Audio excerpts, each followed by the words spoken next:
लेकिन तभी एक बड़ी सी चट्टान पहाड़ी से नीचे गिरते हुए आई और बस और सुहानी के बीच से होता हुआ खाई में गिर जा गिरी। ये देखकर सुहानी बहुत घबरा गई और इसी के साथ पहाड़ी से पत्थरों का गिरना शुरू हो गया।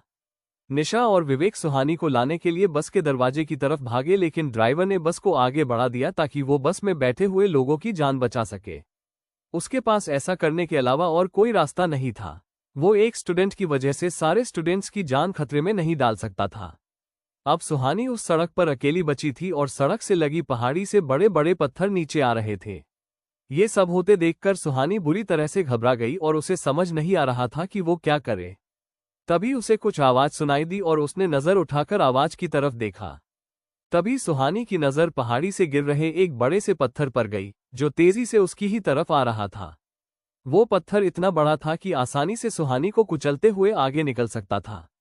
पत्थर जैसे जैसे आगे बढ़ रहा था वैसे वैसे सुहानी को यकीन होने लगा कि वो अब जिंदा नहीं बचने वाली, इसलिए उसने डर कर अपनी आंखें बंद कर ली। तभी अचानक किसी ने सुहानी की कमर को पकड़कर अपनी तरफ खींच लिया और उस पत्थर के गिरने की आवाज आनी बंद हो गई। कुछ देर तक जब सुहानी को किसी भी चोट का एहसास नहीं हुआ तो उसने धीरे से अपनी आंखें खोलकर सामने देखकर और वो हैरान रह गई। आखिर किसने बचाई थी सुहानी की जान, और वो अचानक से सुहानी में पास कैसे आ गया? क्या इस सब के पीछे था श्रापित कुएं और श्रापित इंसान का हाथ? अगर हमारी वीडियो अच्छी लगी तो लाइक करें और स्टोरी टेलर यूट्यूब चैनल को सब्सक्राइब करें।